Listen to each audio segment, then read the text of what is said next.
Okay. All right. So the I think the building the best model of care for POTS. So again, I'm gonna go over the slides as fast as I can, and so we can um, move over um, to discussion. So first of all, I think like to this audience, I don't even have to explain what are the challenges for the POTS care. Um, you know, there are a lot of challenges for sure. And I try to think about what are the main challenges they're facing for POTS care. I mean, first of all, as we all know, there are not many providers out there who's even interested in seeing POTS patients, nor have any knowledge or expertise. Very few people find, and I think it's in part because of lack of knowledge there about POTS. It's not like something that we learn in the medical school or nursing school. And also a lot of people are just not interested in seeing POTS patients, and in part because there's a misunderstanding about the POTS patients. There's some stereotypes against POTS patients, right? A lot of, I mean, a lot of doctors don't even know POTS, even heard about POTS. But even among those people who heard about POTS, even though they've never seen POTS patient, they somehow heard about these patients being very needy, crazy, psychological, and um, um, I think basically just crazy people, and they all try to run away from these patients, which is completely opposite of my experience. I mean, of course, any disease that are disabling, these patients are very desperate, and a lot of people are on disability. So of course, providing care for these people are not easy, but I don't think it's really specific for POTS patients. Maybe some of you may have different opinions about it, but I just really don't think these patients are any different from any other patients who have chronic neurological conditions that are debilitating. I'm a female doctor. I've seen a lot of people with the spinal cord injury, stroke, and I don't think these people are any different from POTS patients in terms of neediness, because they're all needy and desperate. But I just feel like these like a lot of doctors, kind of have some stereotypes against POTS patients. I mean, I think I told some of you guys before, I went to a neurological conference in England and told one of these people that I studied POTS clinic program at Johns Hopkins, and one of the neurologists told me that, that I'm sorry to hear that, that I see POTS patients. So I think there's a kind of misconception, but which is really not fair. And also another really big thing about POTS care, especially in the United States, is that the finance aspects of it. As we all know, in the United States, what makes money is a really simple procedure and high turnover kind of stuff. A lot of cardiologists like Dr. Boris here can make a lot more money by doing simple procedures. I mean, I'm not gonna say simple, but kind of procedures, EP procedures that are making a lot of money. These people are really making so much money, but there's really no incentive on taking time and listening to patients and providing quality care, something that's really needed for POTS patients. And a lot of big clinics or hospitals, they don't really want their doctors to spend too much time on POTS patients. And that's actually another reason why there are not many, providers out there and not optimal. I mean, I'm one of the very few people who are brainwashed to think that, oh, I can take pride in, providing good care while not making a lot of money. And you can only find, financially stupid people like me. There are very few people out there stupid enough to do this, and there are a lot of POTS patients out there. So you cannot rely on just very few people who are willing to do that. Also, another thing is that POTS requires interdisciplinary approach. It's not just about one neurologist or cardiologist or female doctor. We need GI doctors to help these patients, immunologists, and so many different disciplines. And again, in the current medical environment, especially in the United States, it's really not easy to talk to different people and collaborate. And at the end of the day, there are not many options for treatments, not many drugs out there. There's actually no disease-modifying treatment or drug for POTS. So with all these challenges, how can you overcome challenges and provide better care. So this is something that I try to do, and then open for discussion later. So, before that, I'd like to kind of share how I see POTS, and then, based on that, what kind of model of care that I'm trying to build. So I think a lot of people here will probably agree that POTS is a clinical syndrome. It's not just one thing. I mean, I'm a neuromuscular doctor. I see things more neuromuscular standpoint. So, my theories about at least some portion of POTS is sympathetic ganglionitis. It's in autoimmune inflammation to some ganglions in the autonomic nervous system. But there are people who have hypovolemia from a lot of different reasons, or it could be mild or some kind of pelvic congestion or venous congestion syndrome that's causing POTS. It's probably a heterogeneous etiology. From my standpoint, still, I'm kind of focused a little more on autonomic nerve function. And I think there's a pretty good evidence to suggest that there's a lot of vasomotor dysfunction or dysfunction of dysregulation of blood flow going on. I think fundamentally there's some kind of a autonomic dysfunction in sympathetic nervous system. As you know, this is sympathetic vasomotor innervation. And I think there's some evidence suggests that there's a denervation of these blood vessels, either arteries or veins, and that's causing some kind of blood flow dysregulation. So from the symptom standpoint, that vasomotor failure or blood flow dysregulation causes some kind of muscle cramps, orthostatic intolerance, or chronic fatigue. It kind of there's a reduced cardiac or pulmonary preload that causes a lot of shortness of breath, dyspnea, exercise intolerance, and overall fatigue. And they have brain fog and reduced concentrations. So I call this pump failure symptoms, and I think this is primarily coming from some kind of vasomotor dysregulation or failure. At the same time, these people seem to have intact baroreflex function in the central nervous system. So they can detect this, vasomotor failure and increase sympathetic neurotransmitters such as norepinephrine to compensate for it, and it causes quite a so it causes some kind of sympathetic compensation, causing some kind of fight or flight symptoms, including anxiety, palpitation, tachycardia, sleep disturbance, various GI symptoms such as nausea or vomiting, indigestion or loss of appetite, and excessive sweating at the same time. And although this is kind of sympathetic as a compensatory mechanism, those symptoms can be equally disabling and very uncomfortable for the patients. So this is a slide that I have to summarize POTS symptoms. I know some of you may or may not agree with this, but I feel like there are kind of two clusters of these POTS symptoms. One is pump failure or vasomotor failure symptoms. Typically, those are brain fog, orthostatic intolerance, exercise intolerance, and muscle soreness after exercise, and which I think is coming primarily from blood flow dysregulation. At the same time, they have palpitation, anxiety, insomnia, GI problems that are more kind of sympathetic overcompensation or adrenaline there. I think one of the unique things about POTS is that, let's say even though it's coming from single pathology, which may be sympathetic denervation, the symptoms are very multidimensional. It's not like other type of neuropathy where, for example, if you have neuropathy in your distal legs, you have numbness, tingling, and foot drop, like in diabetic neuropathy. You don't have to be a neurologist to know you have a neuropathy there. But for POTS, it's autonomic nervous system. It's not something people can feel. And because blood flow goes to different organs, the symptoms can be very multidimensional. And that's actually one of the reasons it can be a little difficult to diagnose.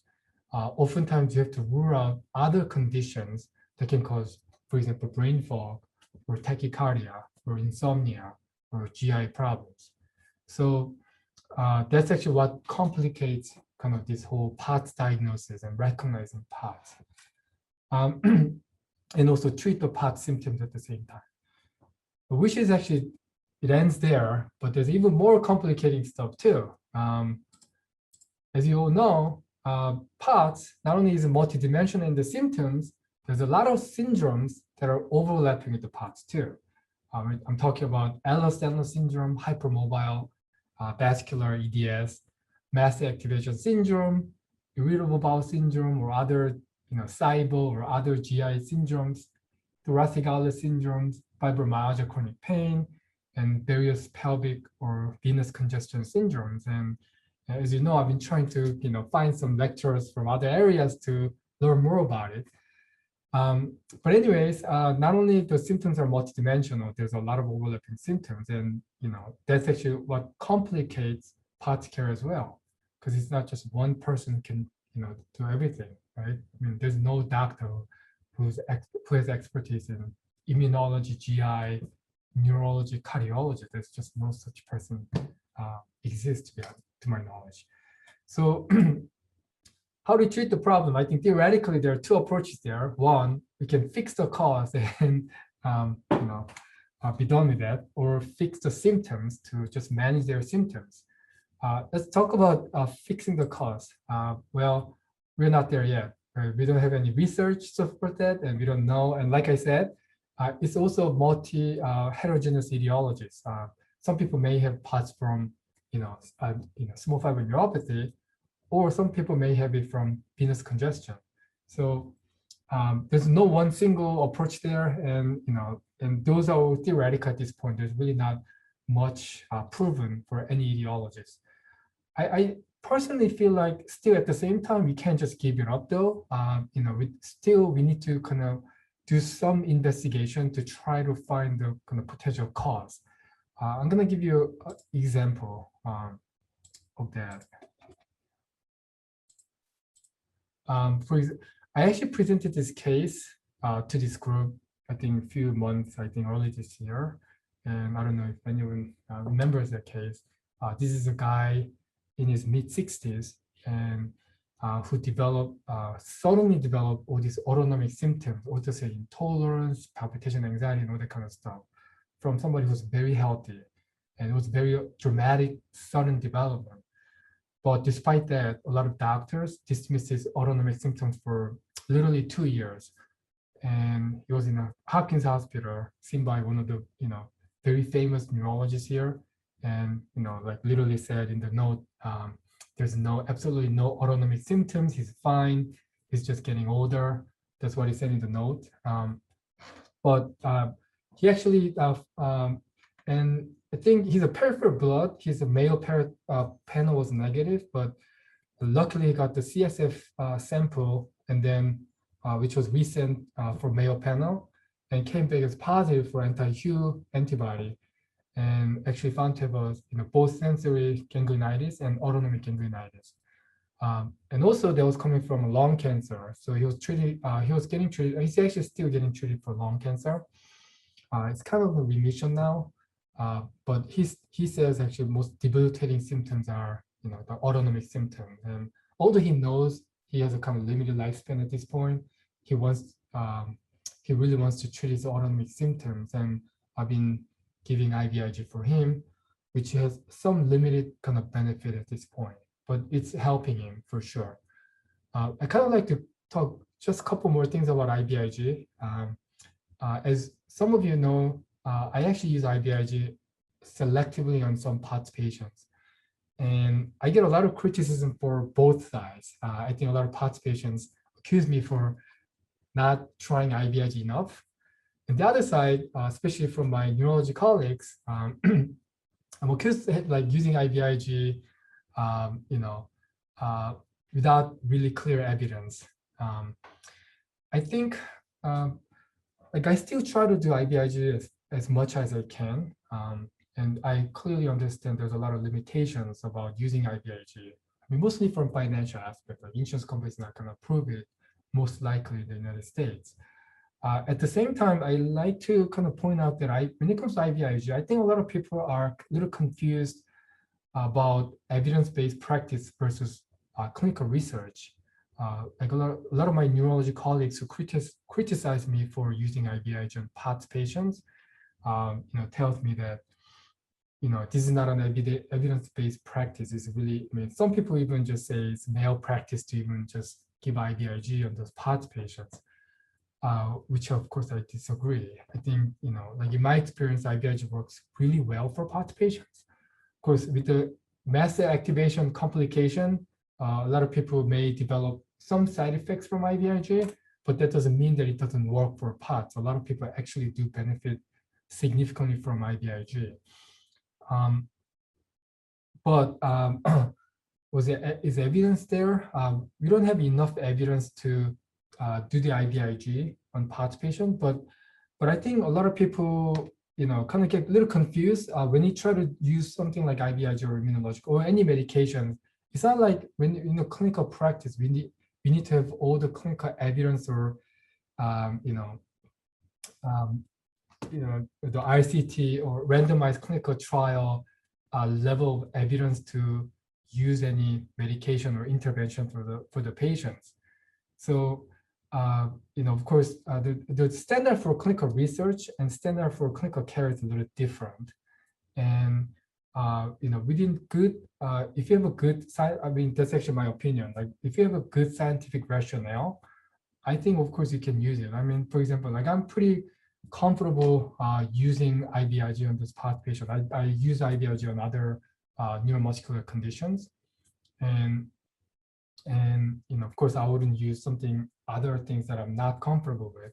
But I know the risk and benefits, potential side effects from the IVIG. So if we know the pros and cons in advance and can share with the patients, that's my opinion.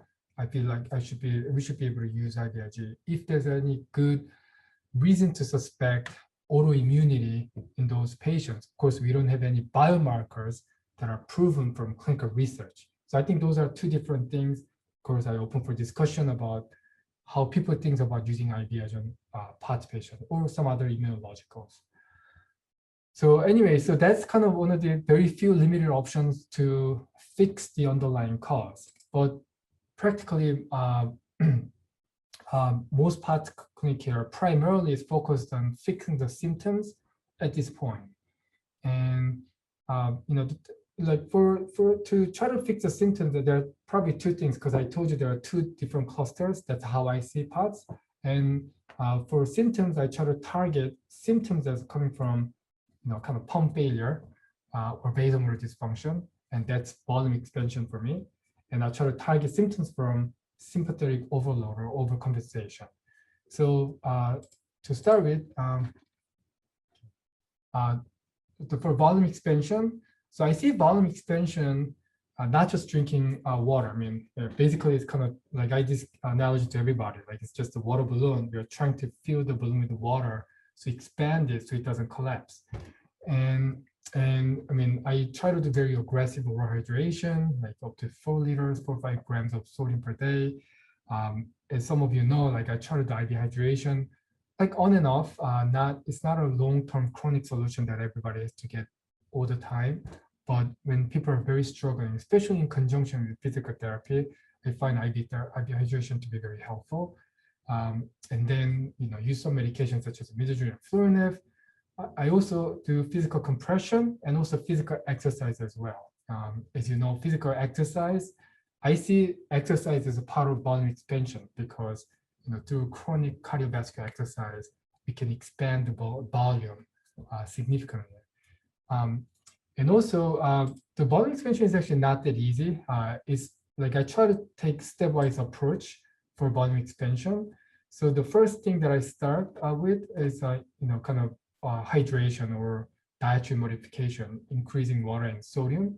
And I feel like this is the basis of everything. I try not to jump into everything all day at the same time. I try to do one at a time, starting with some kind of aggressive hydration, oral hydration, and dietary modification.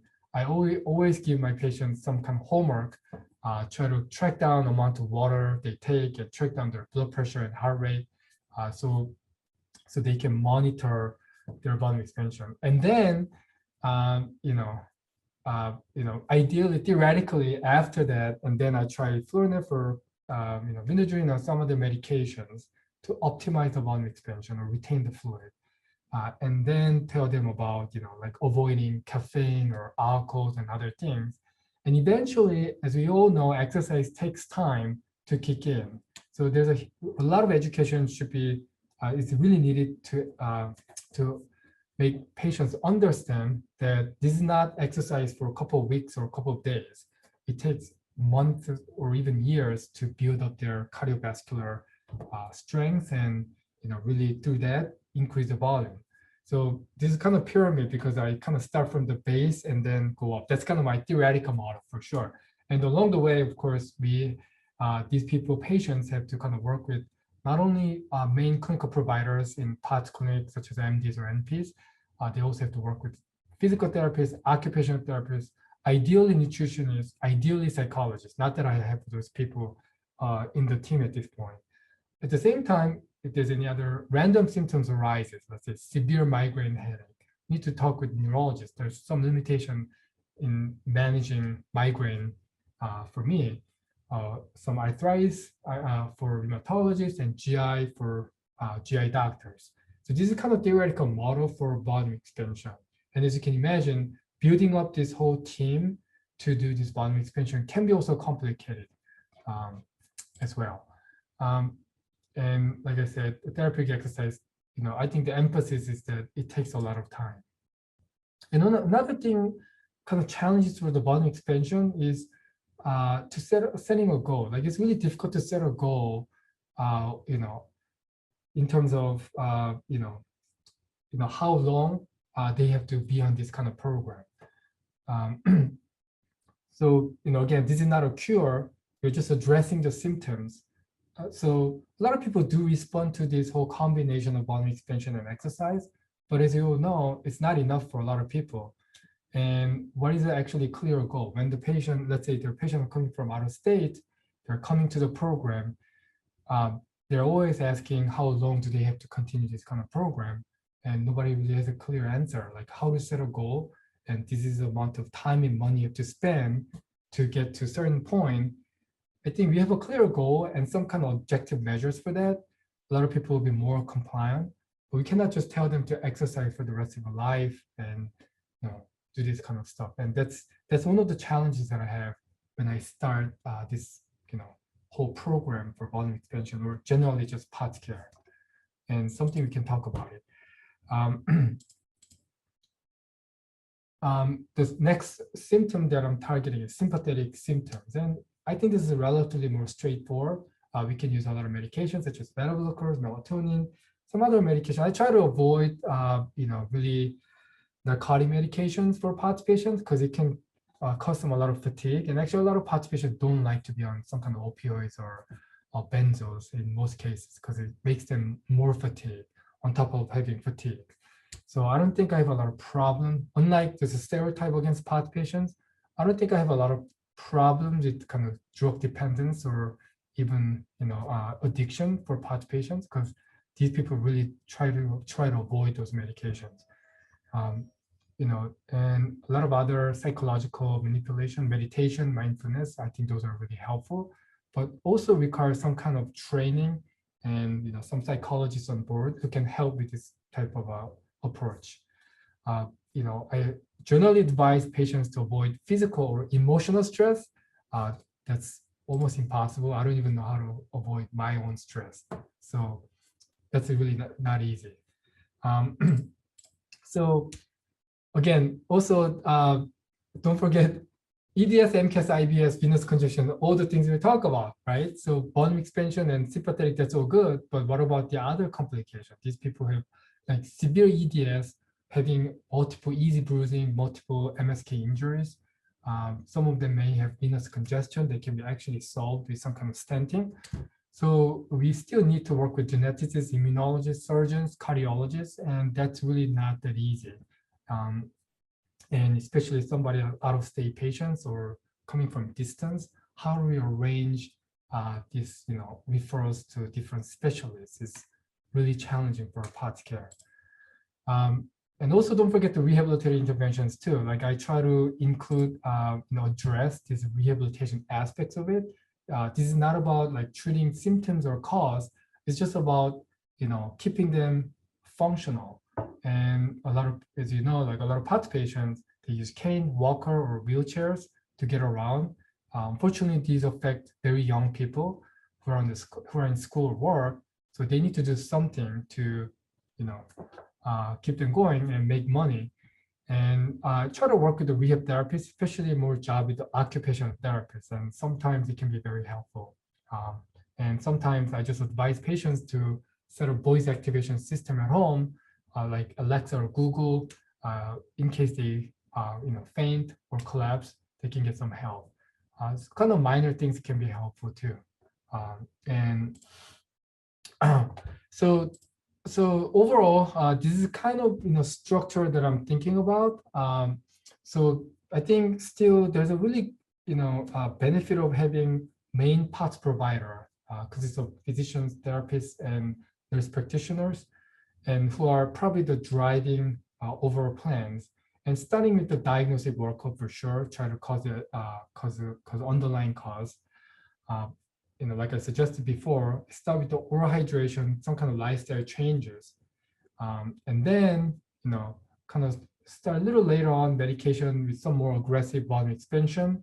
The exercise program, I think it should start early on, but in the beginning, they can go very easy on it. They can do very low level exercise, but then gradually increase it. So ideally, theoretically, by the time they can do more exercise, they can graduate from some of the medications, or if they're on IV hydration, they can come off of IV hydration. They continue oral hydration for sure. But at the same time, if they have other overlapping syndromes, MCAS, EDS, and IBS, they have to manage collaborating with other providers in cardiology, neurology, and other things. So again, the model here is kind of complicated, but this is some kind of model that I'm trying to provide or establish at Hopkins. Well, luckily, I think a lot of doctors and from the different departments within our hospital, they've been very supportive. Of course, I met with a lot of skepticism too, but more people are very collaborative and very supportive. I still very appreciative. But it's trying to build up the whole clinic program, but still, again, a lot of challenges. We don't have enough people, even within Johns Hopkins here. Like we don't have enough therapists who are willing to see POTS patients, and I'm really struggling. At the same time, I try not to refer to rehab therapists or other therapists who really don't know much about POTS.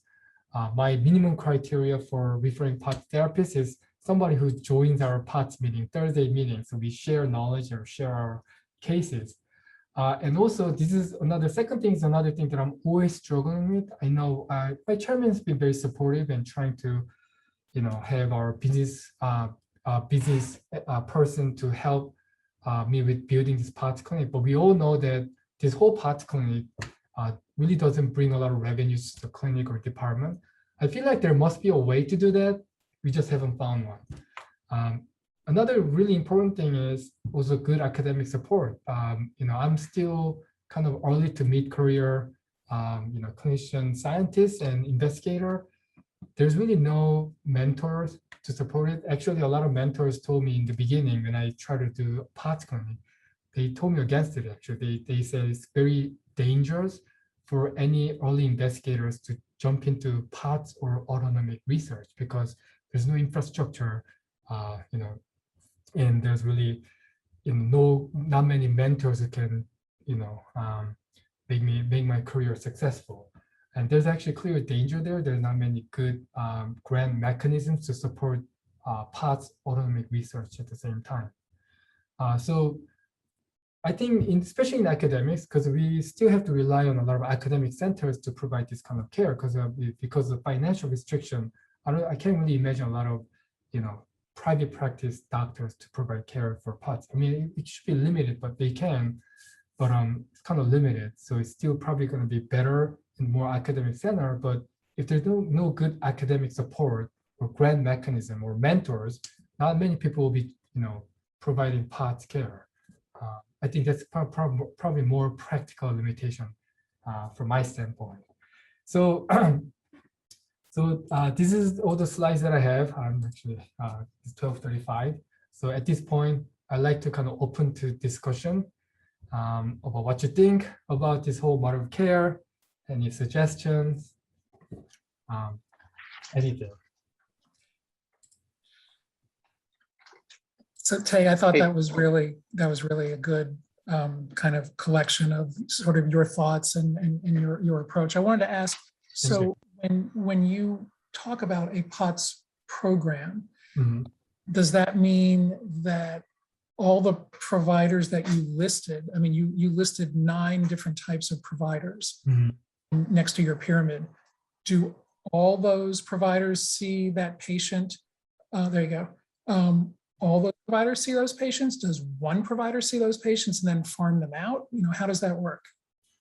So, okay, this is my plan, and I really need some suggestions and modifications. So my kind of ideal plan is there's a MD or NP level providers that are kind of driving this whole the volume expansion or POTS care. And these are the people who refer those patients to either neurologists or psychologists, or sometimes emergency room. And at the same time, physical therapists or nutritionists and so on. I think at the same time, all these kind of 9 providers in the periphery. I mean, probably more than 9 for sure. But these people, whether it's cardiologists or physical therapists, ideally, I think these are the people. They're not the people who are seeing POTS mainly, but at the same time, ideally, they're the people who understand, POTS. So, for example, I don't want, when I send the patient to physical therapist, I don't want our therapist to say, "Oh, this is all psychological. Why did you come to my PT clinic? You should go to a psychiatrist." And actually, there are a lot of reasons for that. A lot of PTs, if they cannot, this is actually a very complicated model for PT. As far as I understand, especially for billing and reimbursement, this is not really straightforward for their billing and reimbursement. Same, it takes a lot of time for them, and they have to show clear improvement over their couple months of their PT program, and it's really tough to do that for their insurance reimbursement. So ideally, somebody who understands the nature of POTS. So sure. I mean, the reason I ask is because a couple of years ago, after I left CHOP, I put together a document just for myself, and then for whoever was interested in potentially working with me on how to create a multidisciplinary POTS program. And after having seen what the program was at CHOP, and after sort of having thought about it, my thought was a multidisciplinary clinic that included for all patients, at least up front, cardiology, neurology, GI, PT, and psychology. And then with patients being sent out to other providers as needed, but at least at minimum, you have a central core, because those tend to be the biggest, I guess, sort of your biggest bang for your buck. From a financial standpoint, you're right. I mean, if all we're doing is talking about outpatient visits, then yeah, your revenue generation is going to be poor. But I think the way to think about it is you think about the downstream revenues. So number one, GI does a lot of procedures on these patients typically. Neurology does some, but then you also have emergency department visits, you have admissions, you have infusion center, ostensibly. I mean, I think there are ways to there are ways to bring procedures in without being inappropriate. From a pediatric cardiology standpoint, it's inappropriate to do echocardiography, which is as we say in pediatric cardiology, echo is the ATM of peds cardiology. But it's appropriate to do an echo on every patient, because by and large, these patients are really clinically normal. Right. That said, there is concern amongst adults, and I know Lauren has talked with some other folks about this, that consideration of doing echocardiography in all adult patients with POTS is something that should be considered. So, I mean, I think there are ways to do it. Actually, and I was just going to make one more comment and I'll let other people talk. You talked about how other providers, have this impression about POTS patients and being needy and stuff like that. I think the other thing too is because a lot of other providers were not taught about the autonomic nervous system and didn't really have a lot of interest in it. In the meantime, you get, for example, electrophysiologists who have these patients referred to them because of syncope, palpitations, tachycardia, chest pain, et cetera, et cetera. And electrophysiologists would much rather be doing EP studies, radiofrequency ablations, putting in pacemakers, doing those things where you get immediate gratification. The concept of dealing with delayed gratification I think in patients like this, especially if you trained for years and years to do a completely different thing, is hard for other providers to sort of wrap their head around. So now I'll shut up. No, that's a great point. Yeah, no, this is very challenging. This is one thing that I'm trying to work on with our PCC person too. Like, what are the procedures I can include in there, right? I do, like, for procedure, I do EMG, which is procedure, and skin biopsy and other things. Try to kind of be reasonable. I don't want to overdo anything. These people are young people, may or may not, without insurance, and they are spending a lot of money already in their care. So I don't want to, to more stress on that. So I think that's a great point. Like, I think we need to probably talk about, there may be some other procedures that make this whole financially, viable in the program. I think Lauren mentioned something that I was gonna say. Yeah, for IVIG is prescribed. It doesn't have to be like a lot of off-label use for sure.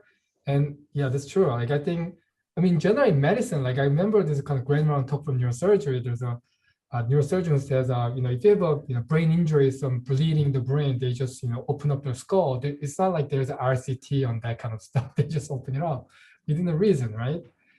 So I see IVIG is kind of like that too. I think if you're careful in selecting the patients, and first of all, even if you weren't careful, the insurance company is going to make you careful because you can't get it approved. But I know you're careful, but just generally speaking, right. Selective in who you get this. I think that if it's dosed in a cautious way, and it's a trial run to see how it works, and if it doesn't work, you don't continue it.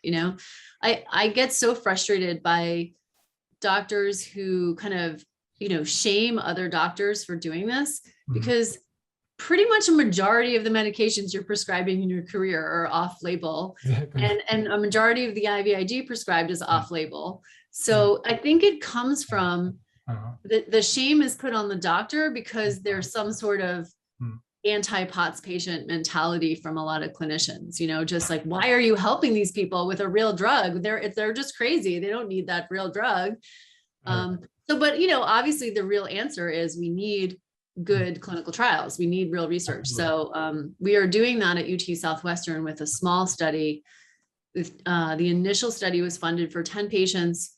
And we got Grifols to give us extra free IVIG and albumin placebo. So it's going to end up being about 40 patients. It's going to have a POTS only cohort and a POTS Sjogren's cohort by the time it's done. So that'll be good. I have a lot of patients who want to get into that study. Recruiting patients or? No, I think Fernino has more than he needs. So there's definitely more than 40 POTS patients in Dallas who want IVIG. So. I understand. Well, so that's actually the same question from Lawrence. What I like was the selecting criteria. I really, wish there's more biomarker like autoantibody, even acetylcholine ganglionic receptor. Especially the low titer has been kind of criticized as being not specific enough for POTS. So, to be honest, personally, I don't really look for autoantibody. It would be great. I do skin biopsy. I think skin biopsy just probably to convince a little more myself than anything else, not really insurance, because insurance company is not convinced with anything. But when I'm not completely sure if it's autoimmune or something like that. But I think what I'm looking for is more kind of like there are clinical cores that are more suggestive of autoimmunity, something especially post-infectious, just like post-COVID and acute onset, waxing and waning course. I think kind of good analogy is like Guillain-Barré syndrome. Like we don't really look for autoantibody when you do IVIG on the Guillain-Barré syndrome. It's enough to show demyelination, cure onset, CSF showing some high protein. None of these are really specific for specific autoimmunity, but we still use IVIG when they get, hospitalized, and then, just IVIG is kind of one of those kind of standard stuff. So I don't know if maybe Lawrence, you may have different ideas, and Yeah, first of all, I really liked your delineation of the challenges of starting a good POTS clinic. I also want to remind you that you're surrounded by mentors, Ty. I'm so impressed that you've put together this group, and those of us who've been doing this for a while, I know I can speak for myself and probably others that we support you, and we all need to work together to support each other, because you're right, this is kind of a lonely Don Quixote-esque type of campaign that we're on. We often are an island within our own academic centers.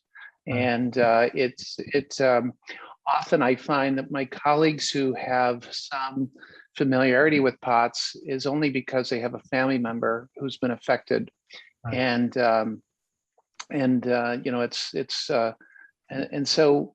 that very often you just have to figure out what are people's story and how did they get involved, and how can you create alliances, because my gastroenterologist who I coordinate with, his daughter has POTS, and so that makes for an automatic link.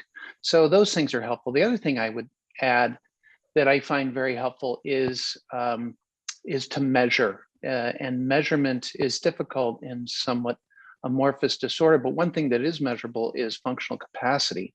And so I use a functional capacity score that is used by the chronic fatigue syndrome group. It's a 1 to 10 score that basically looks at, on a, 10% you're basically in bed and you need somebody to help you get to the bathroom, and 100% is you're exercising every day, you're an overachiever. And then there are gradations in between. And I try and figure out, where are you on your best day? Where are you on your worst day in a typical 2-week period? And how many days of that 2-week period are you, or what percentage of that time are you at your worst? What percent are your best? And where are you in the middle? And what are the things that tend to favor one versus the other as a way to get at the triggers? And then, because patients will ask us, well, what can I expect in the future? And, what is a reasonable expectation for my level of function? And, the answer to that is we want to bend that curve towards greater functionality and fewer days lying in bed. And how do we do that? And so I learned a long time ago that to be a good husband, it's better if I underpromise and overdeliver, and it works pretty well as a doctor too. So I'm shooting for 50% better. My goal is to get you 50% better. So if you are non-functional, hanging out on a couch, my goal is to get you back to work.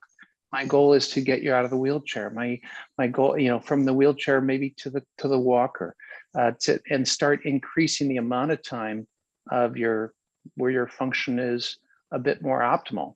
You may have discovered, as I did, that many of my patients with POTS have loved the pandemic, because for 2 reasons. Number one, no one expects them to do much. And number two, the rest of the world is living their lifestyle.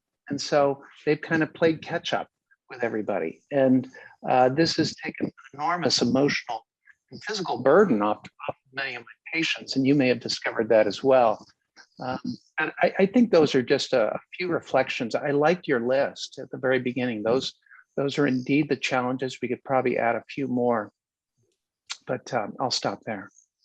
Yeah, no, thank you so much. I actually completely agree. I actually just forgot to mention that one of the criteria for me is actually the functional status. I mean, I do selectively on POTS somebody who are very debilitated for 2 reasons. I mean, one, of course, they're debilitated. And number two, I work with the physical therapists. We do have a lot of kind of semi-objective questionnaires or some measurements to show their disability. And that's, to me, a biomarker. So when they get the IVIG, when they get better, I know that they're getting better. Versus somebody who has more better functional status without any specific biomarkers, it's really difficult to show whether they're getting better from IVIG or something else. And I think that's a great point. And that's kind of my selection criteria at this point for IVI, if I go for IVIG on POTS patients. The thing with what you're doing is get as much data as you can, whatever, because in the end, you'll be able to go back. If you can get blood samples and freeze them at -70, freeze plasma at -70, that you eventually will be able to go back and try to build those biomarkers off it. Right. The biggest thing that I would tell you in terms of trying to survive in academics with something like this is figure out how to write a grant that tests a mechanism that's lateral to what you actually want to look at. Because if you want to look at how exercise helps POTS, you may want to focus on how exercise increases blood volume in patients with XYZ. And then it's a much more mechanistic grant application. They tend to do much better. The papers tend to do much better. And at the same time, because you're testing it in this particular population, you determine who doesn't do well with exercise in POTS. I see. And I would say probably half of the RO1s I've gotten in my career have something which is right in the mainstream of testing a mechanism or looking for a marker that's critical or something like that, but also have some other critical piece that I'm trying to advance on the side. Oh, so And if you can, a lot of times, in essence, you're flipping your hypothesis or you're flipping your aims. So the main part of the aim is the mechanistic piece in terms of how it's written, and that's the piece that the rest of the world is looking at. But buried on page 6 is, oh, and we will be looking at whether or not this interacts with fludrocortisone because we want to see if this interferes. We have reason to believe this interferes. Or we want to see whether exercise decreases inflammation and enables people to get off IVIG. And in the meantime, you're seeing whether IVIG helps people exercise. that's a great point. Thank you so much. So, because I always thought that NIH reviewers will probably look at POTS and then, okay, you're not getting enough scores and stuff. It doesn't sound like it's necessarily the case, right? People, typically what happens in an NIH study section, I've sat on about 30 of these, is, and I am always ad hoc. I've never actually been a standing member on a study section. They call me in to, typically because they want my expertise tends to be very broad and not as deep. But you'll see that you'll get 3 completely separate reviewers. And it's not uncommon at all to get completely different comments. So the example I always give people, and I'm a biomarker person. I mean, that's what we've done historically is we developed a lot of the early metabolomics work. But I had a grant that had hardcore mass spectrometry and epidemiology and nutrition. And I had a nutritionist, an epidemiologist, and a mass spectrometrist. And the mass spec person killed the epidemiology, and the epidemiologist killed the nutrition, and the nutritionist killed the mass spectrometry. But so if you have to deal with writing it in such a way that the pieces that are up front are ideally mechanistic, and they're ideally very clear and very straightforward. We do some math now that everybody I've spoken to at NIH says there's absolutely no way to get it through NIH because you'll never find anybody you're not going to find 3 reviewers who can understand what we're doing. And so the couple of times we've started to put it in, we show the method and we just say using an in-house developed method. But the method is actually the huge piece. Yeah. The other thing with biomarkers is developing really good usable biomarkers it's doable, particularly for something that I think is as severe a phenotype as some of the stuff you guys look at in POTS clinically. But nobody wants to do it because it costs. So for example, I was talking with somebody who wanted me to basically start a company. And I think we could develop markers for MCAS and markers for small fiber neuropathy that are very tractable, portable, quantitative. You could use them, but it probably costs like $1 to $3 million a piece. And they don't feel they can get enough money back. And if you're going to NIH with this, it's not mechanistic. It's very, data dredging in a certain way. It's targeted data dredging. The example I always use is, yes, it's a fishing expedition, but I am literally going to drain the entire lake, grab every fish, and then sort them out because they have to be in there. So it's doable, but it's that kind of work is unbelievably difficult to get funded unless you can get good preliminary data. So if, for example, you take every patient you put on IVIG and you get a couple of blood samples before you do it, and then you record carefully whether or not it works, you can take that and you put it through a proteomics panel and a metabolomics panel and a lipids panel, and you see what hits, and whatever hits, you build the R01 around. Great point. Yeah, thank you so much, Professor Lai. I think I'm still on K grant. I haven't done R1 yet, but I'm kind of planning on, I'm almost at the end of the case. I'm drafting some R1s for some other things and POTS. The thing I would tell you is draft like 10 names. What's that? Draft like 10 names. And then go back a week later and you'll cut it to 5.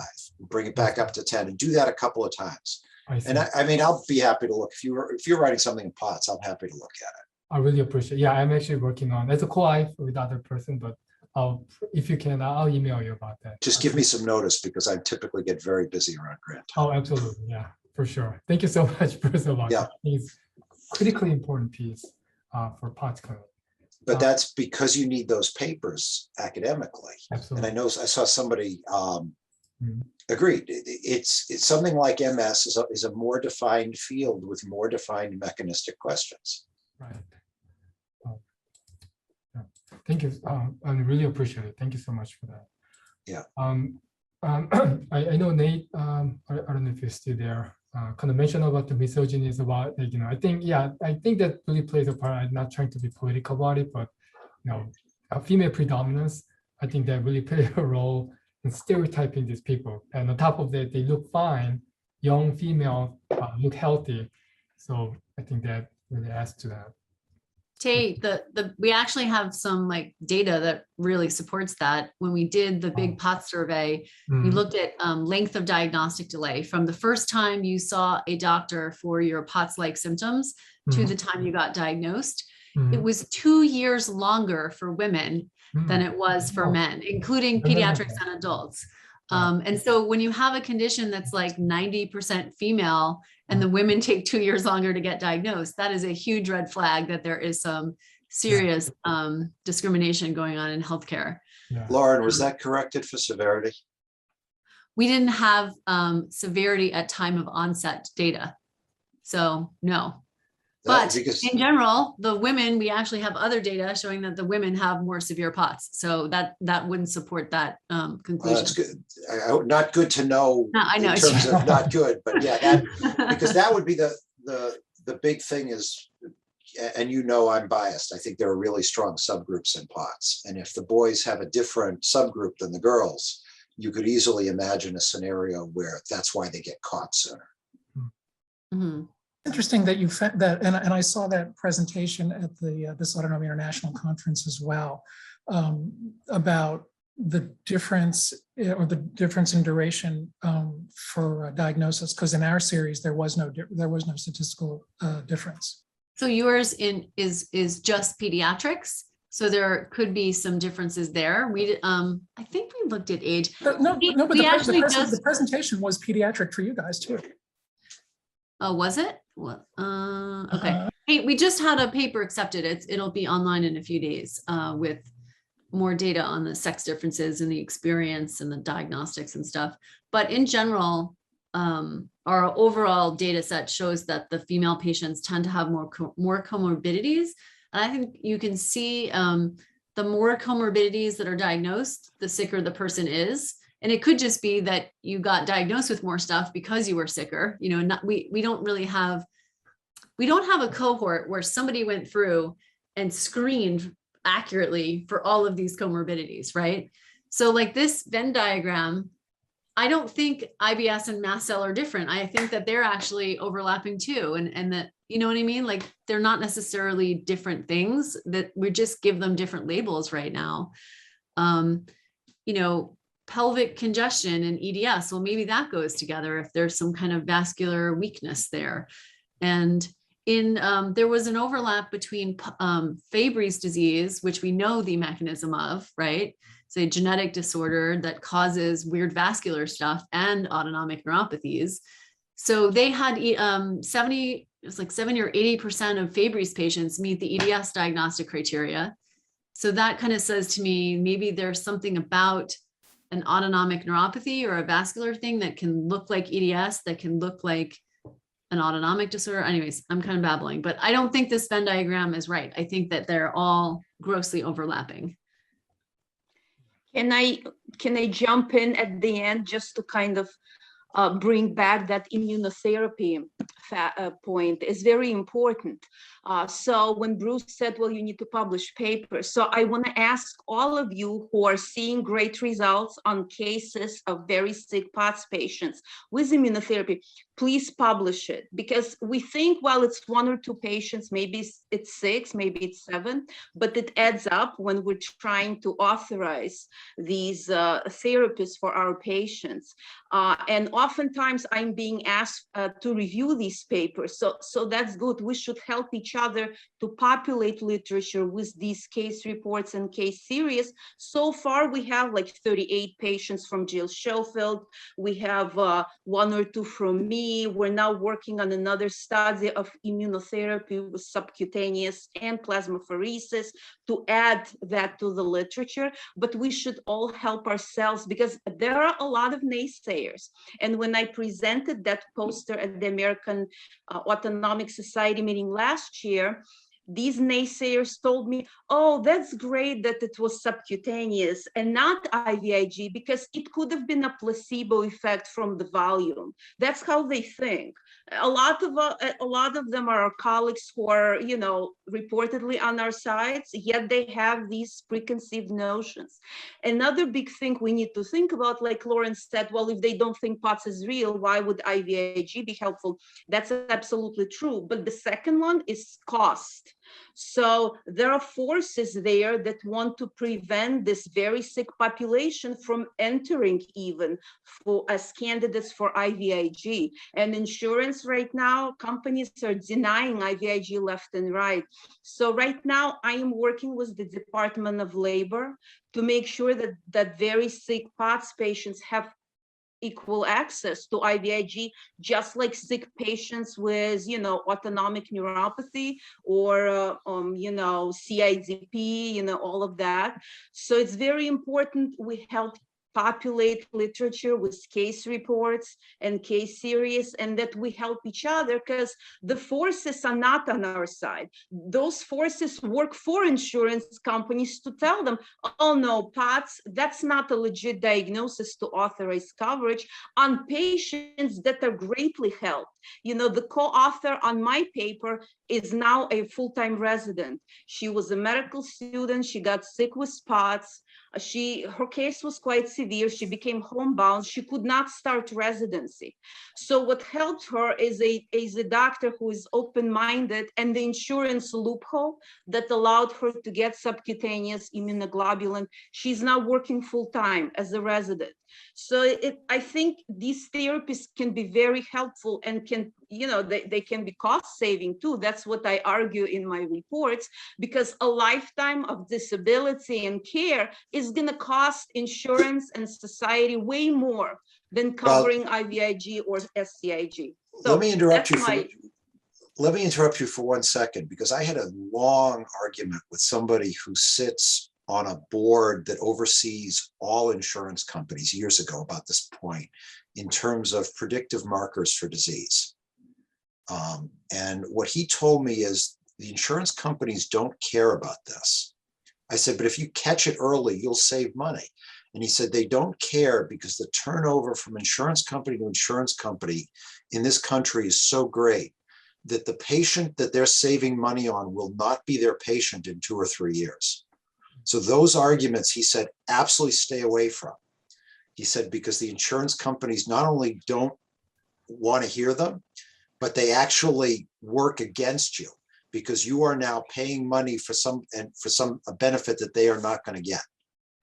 Yeah, And I said, because don't, that's why Department of Labor cares, because that's sort of in the discrimination way, like why Right. is a severe part? So that's why thankfully they hired me, because if they hired somebody else, they would be saying, well, you know, POTS isn't really autoimmune, or not yet, you know, this is too soon. A lot of those arguments are circulating.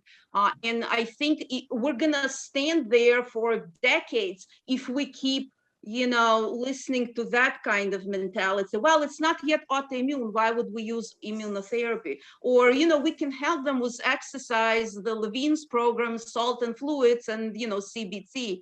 So I think government cares on the note of, you know, equity and employee, right? Because if you get your health insurance from an employer and that health insurance denied, that's sort of, you know, like a discrimination situation. So I'm hoping that we can change that and allow severe refractory cases to enter the IVIG coverage. if you've got, as somebody who's not a clinician, who's looking at this from the outside, does it make sense to take a meeting like this and say, okay, who's got how many patients? What are the questions we need to standardize in this group, and then create a common data set? Because if you've got that common data set, the thing that will help you the most is if you can get IVIG into equipoise and then say, you know, here's 50 patients, 25 of whom benefited, but we know that you just don't get this otherwise. Then you need the real trial to see who benefits. And you may have enough data scattered around the people that use this to start to say, yeah, these are the people that didn't benefit. These are the people that did. Now you have blood samples from some of them. Go back and see what begins to differentiate them. It'll all be preliminary data, but that's the kind of preliminary data you can build a real, like, larger NIH study around. DI just funded that study on autoimmune POTS. So Stanford, Srima PD, and Mitch Miglis from Stanford applied in collaboration with Brent Goodman at Mayo, Arizona, and Steve Vernino at UT Southwestern for the first sort of multi-center longitudinal autoimmune POTS. They're going to sort of, it's like partially retrospective, looking back at everyone and anyone they gave immune therapies to, or who they thought had immune dysfunction with their POTS, whether it was an official autoimmune disease or not. And then there's a bit of a prospective piece kind of following these patients for some follow-up and trying to, you know, if you did skin biopsy on them before IVIG, can we do a repeat and see if those small fiber nerves grew back, or if whatever antibody levels they had went down. So I'm kind of excited about it to see what comes out of that. Vernino doesn't use IVIG clinically a lot in POTS, but definitely had a lot of antibody tests in patients. Goodman is a little more, I don't know if the right word is liberal, but a little bit more liberal in giving out the IVIG. And Stanford has sort of somewhere in the middle there. So they're a good team. They're not all true believers in anything. They're just sort of going to put their data together, which I think is great. But there are so many others in private practice. You know, I have colleagues who do mast cell, and we always talk about, oh, that one improved on IVIG, that one improved on subcutaneous. I think if you pull that there is real strength in numbers, but you know, when you're in private practice, they don't ask you to the table all that much. So you kind of fade aside, and then the academic medicine, they're like you said, they're not liberal at all. Actually, they're very conservative. They don't go with anything new. They try to, you know, protect like the establishment and cut costs and all that. So yeah, it's a problem, but hopefully we can let, you know, at least some patients to, you know, to have IVIG, because in New York State it's extremely difficult to get it approved. It's you'd say it's almost impossible, you know. So over on the West Coast, it's easier for Kaiser people, because Kaiser only requires a physician order and justification, so they get it approved. That's how Jill Schofield has so many, because a lot of her patients are part of Kaiser. Is she part of Kaiser? Yeah. I asked her, I'm like, how do you get all of these patients approved? And that's what happens. And I think Kamal Shumali has also like a way with a special nurse to get it authorized, because I'm always asking them, you guys are so lucky, you can easily get it approved. Here I'm writing petitions and reports and appeals, and then at the end the patient gets plasmapheresis because they were denied coverage for IVIG. Oh, I see. Okay, that Does- makes sense. Yeah, so the only patients that I got IVIG approved for is the one who has secondary diagnosis of hypogam or some previous history of cancer. Somehow they're very sympathetic, I guess, and they just put the cancer and they just approved it. So I think we definitely need more research. And I'm really looking forward to Lauren's study of IVIG. We'll see. I think we're 10 minutes past. I'm actually interested in, I don't know, John, maybe you don't have time. Again, we're 10 minutes past. I'd like to kind of learn more about the birth protocol. I don't know what that is. Do you have time to do that, or just briefly introduce? Or yeah, hi. So I'm the odd person out here. I'm an ear surgeon. I treat vertigo, and it was just amazing to listen to Tay's very well organized presentation. Thank you. I feel like I'm finally up to speed on POTS. Everything you said has an analogy in treating vertigo patients. I was dissuaded by colleagues, by administrators. You know, the physiology in some cases is very well understood, and in other cases very poorly understood for common things like vestibular migraine and what we call triple PD, persistent perceptual and postural dizziness. And there's an overlap with POTS here. I could expand your Venn diagram, but I'm sure it's large enough. ENT there. I'm sorry about that. No problem. Yeah, so just some thoughts of things that we've done to handle the volume of patients. So we have a good group of vestibular physical therapists here, and they've been eager to take more of a leadership role. And so Mike Schubert and Allison Nogi have put together on the therapy side of what we call the VERT program.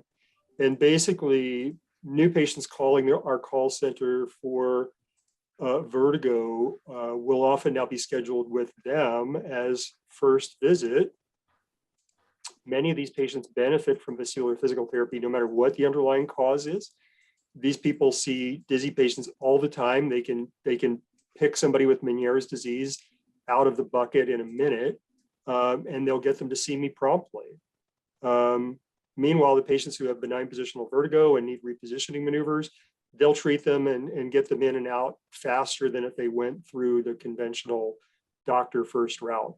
So that's something to consider. Yeah, I don't know if there's a comparable kind of pathway that could be built for your patients with POTS. Second is we've trained a couple of nurse practitioners, actually several in the past as well. And one of my former PAs went on, she now runs the Dizzy Clinic in one of the busy Seattle private hospitals. I think one of the possibly low-hanging fruits for conditions like this is for us to establish training programs for NPs and PAs.